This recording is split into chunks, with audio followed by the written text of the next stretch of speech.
Hello students. आज जो आपको हम न्यूमेरिकल दे रहे हैं वीडियो में जो न्यूमेरिकल समझाएंगे वो रिलेटेड हमारे हैं कि हम जब गैल्वेनोमीटर को अमीटर और वोल्ट मीटर में कन्वर्ट करते हैं तो उससे बेस्ड न्यूमेरिकल भी जनरली पूछ लिया जाता है। एक नंबर में तो ऐसे पूछेंगे कि गैल्वेनोमीटर को जब अमीटर में कन्वर्ट करते हैं तो क्या करना होता है, या गैल्वेनोमीटर को जब हम वोल्ट मीटर में कन्वर्ट करते हैं तो क्या करना होता है। तो पहली बात ये आप जब ध्यान समझ लेना चाहिए आपको कि जब हम गैल्वेनोमीटर को अमीटर में कन्वर्ट करते हैं तो अमीटर की जो हमारे जो गैल्वेनोमीटर की जो कुंडली होगी उसकी समांतर क्रम में क्या करना होगा, हमें एक निम्न प्रतिरोध जोड़ना होता है। समांतर क्रम में एक निम्न प्रतिरोध जोड़ना होता है। चाहे तो उसका सर्किट डायग्राम भी देख सकते हैं इस तरह से।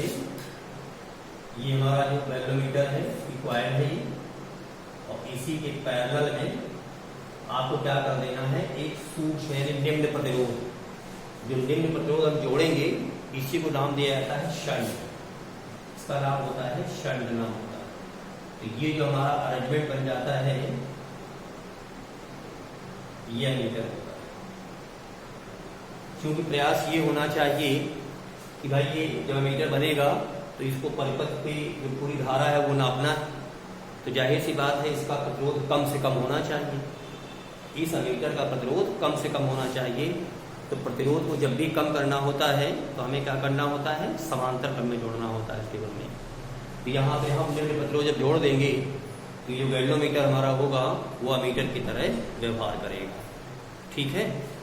अब जैसे इसी से बेस्ड अगर न्यूमेरिकल अगर आपसे पूछा जाता है, अच्छा एक चीज और ध्यान रखना है, यहाँ से जैसे करंट अगर हमारी सप्लाई होती है टोटल तो कुछ भाग जाएगा हमारा गैल्वेनोमीटर में और जो लेफ्ट पार्ट हमारा होगा वो किस में आएगा, इस शंट में आएगा।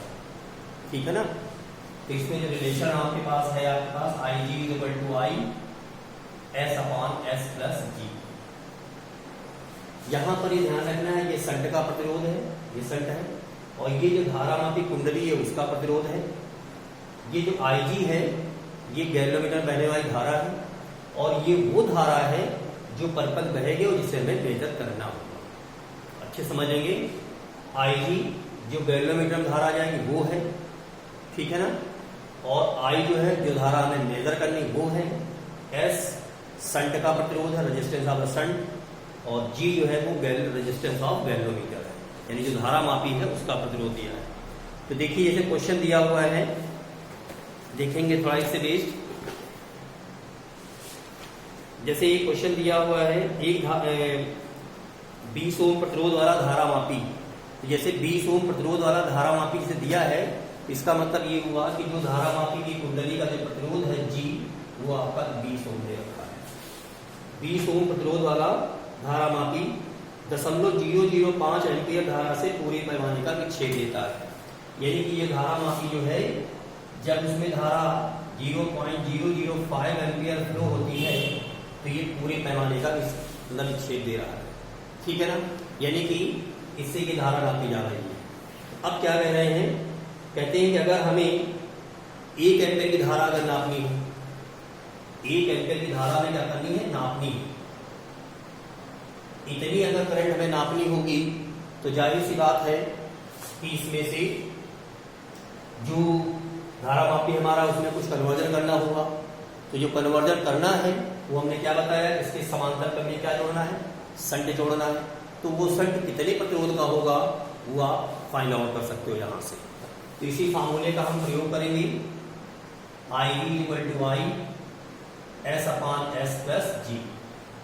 तो यहाँ पे IG के स्थान पर 0.005 रख देंगे।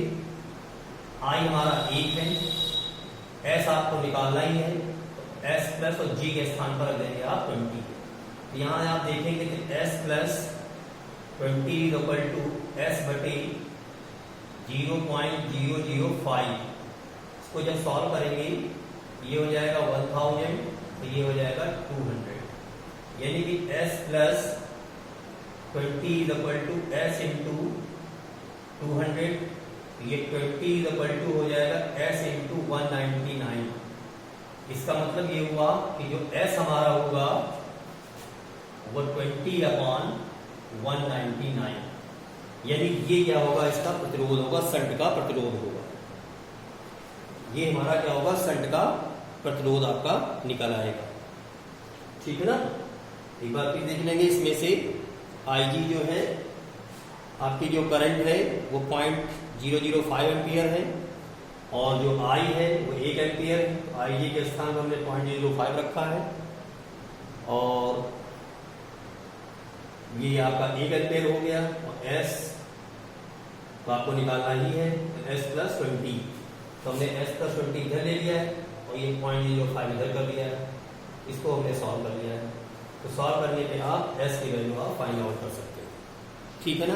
अब अगर इसमें ये भी कहते हैं कि इस स्थिति में परिवर्तित एमीटर का प्रतिरोध, यानी इस समय अगर इसका प्रतिरोध निकालना हो, तो जब इस समय इसका प्रतिरोध निकालना होगा तो आपने देखा कि ये दोनों किस करने हैं, समांतर करने हैं। इसका प्रतिरोध कितना है, 20 है। तो आप यहां से निकाल लीजिए प्रतिरोध 1/S और प्लस 1/G। तो यहां पर S कितना है आपका 20 है, और प्लस S का जो वैल्यू निकाली है वो 20/199, और ये तुम्हारा कितना है 20 है। तो ये हो जाएगा आपका 200/20। तो जब R निकालेंगे तो ये हो जाएगा 20/200, यानी कि 0.1। इसका मतलब देखिए, अब अमीटर का जो प्रतिरोध तुम्हारा आया वो कितना आ जाएगा, 0.1 ओम आ जाएगा। तो ये बहुत कम हो गया प्रतिरोध। ठीक है ना। इसकी वजह से क्या होगा, ये परिपथ वैरिएबल धारा को नाप सकता है। एक आधे क्वेश्चन और भी देखेंगे जो डिवीजन से बेस्ड होते हैं, उनको भी देख लेंगे। तो जो डिवीजन से बेस्ड क्वेश्चन तुम्हारे हैं, जैसे कि दिया है एक धारामापी में 30 विभाजन है। एक धारामापी में 30 विभाजन है, और उसकी धारा संवेदिता मतलब एक विभाजन से कितनी धारा बह रही, मतलब एक डिफ्लेक्शन, एक पॉइंट का जो डिफ्लेक्शन होगा उसमें तो कितनी धारा बहेगी वो दे रखा है इन्होंने। वो दे रखा है 20 माइक्रो एम्पियर प्रति विभाजन, यानी कि एक खाने का अगर डिफ्लेक्शन होगा तो उसमें 20 माइक्रो एम्पियर की करंट फ्लो होगी। इसका मतलब ये हो गया कि पहली बात जो IG तुम्हारी है वो 20 माइक्रो एम्पियर होगा, यानी कि 20 × 10⁻⁻6 एम्पियर, ये आपकी IG हो गई। मगर एक खाने से है, ये एक खाने के लिए। मगर जो धारामापी तुम्हारा है उसमें पूरे खाने कितने बने हैं, 30 खाने बने। धारामापी में खानों की संख्या, धारामापी में इसको IG डैश मान लीजिएगा, IG। धारामापी में खानों की संख्या, तो वो कितनी संख्या है, 30 है। तो जब 30 खाने पूरे घूम जाएंगे तो पूरी कितनी धारा किलोमीटर बहेगी, तो उसको निकालने के लिए IG = क्या कर दीजिए, 30 × IG डैश। एक खाने से ये धारा है, और जब पूरा डिफ्लेक्शन होगा संपूर्ण स्केल का तो 30 से इसको मल्टीप्लाई कर देंगे, तो ये हो जाएगा 30 × 20 × 10⁻⁻6। तो आप देखेंगे कि ये 6 × 10⁻⁻4 एम्पियर आ जाएगी, यानी कि ये IG। जो ये धारामापी है इसका जो प्रतिरोध दे रखा है वो 20 एम्पियर है, सॉरी 20 ओम है। G की वैल्यू दी गई है वो 20 ओम दे रखी है, और धारा फिर वही आपको 1 एम्पियर नाम है। तो सिंपल क्वेश्चन उसी तरह से हो जाएगा। नई चीज क्या मिली, जो डिवीजन वाली बात थी यहाँ पे, तो यहाँ पे फॉर्मूला वही यूज करेंगे, IG = I S/S+G। IG के स्थान पर 6 × 10⁻⁻4, I रख देंगे 8, S के स्थान पर रख देंगे 20, सॉरी S तो निकालना ही है आपको, S/S+20। तो ये हो जाएगा S+20 = S/6 × 10⁻⁻4। इसको सॉल्व करके S की वैल्यू आप फाइंड आउट कर लेंगे। तो इस हिसाब से जब डिवीजन दिए होंगे तो आप इस तरह से परफॉर्म करेंगे। तो ये जो क्वेश्चन थे वो धारामापी को जब हम अमीटर में कन्वर्ट कर रहे हैं उससे बेस्ड ये क्वेश्चन हुए। ठीक है ना, ये ध्यान रखेंगे, थोड़ा फार्मूले रिव्यू रखेंगे तो थोड़ा सा दिमाग में रहेंगे। अगर रिवाइज नहीं करेंगे तो प्रॉब्लम तो आएगी आएगी।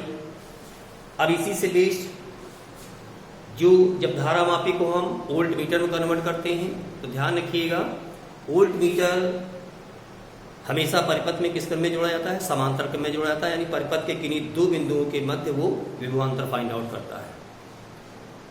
जो धारा मापी है वोल्ट मीटर की तरह व्यवहार करे, इसके लिए जरूरी है कि उसका प्रतिरोध जो है बहुत ही उच्च होना चाहिए। बहुत उच्च प्रतिरोध बनाने के लिए अगर हम करेंगे तो बहुत लंबा तार लेना होगा, और अगर उस तरह का तार लेंगे और हम धारा में बनाएंगे तो उसमें तार ही घुसे होंगे। तो फिर क्या करना होगा, हमें प्रतिरोध को बढ़ाने के लिए जो धारा मापी की जो कुंडली है उसके श्रेणी क्रम में उच्च प्रतिरोध जोड़ देते हैं। धारा मापी को वोल्ट मीटर में बदलने के लिए कुंडली के श्रेणी क्रम में उच्च प्रतिरोध जोड़ते हैं। तो इस कंडीशन में जो आप अगर सर्किट दिखाना चाहें तो आप दिखा सकते हो यहाँ पर, जैसे कि ये रेजिस्टेंस है, इसके मध्य तुम्हें निकालना था, मतलब विभवांतर निकालना है, तो ये आपका धारा मापी हो गया, और इसी के श्रेणी क्रम में क्या कर देना है आपको, ये ए और बी ये एंड हो गए, ये रेजिस्टेंस था हमारा, ठीक है ना, जिसको फाइंड आउट करना है, जिसके मध्य में विभवांतर पता करना है।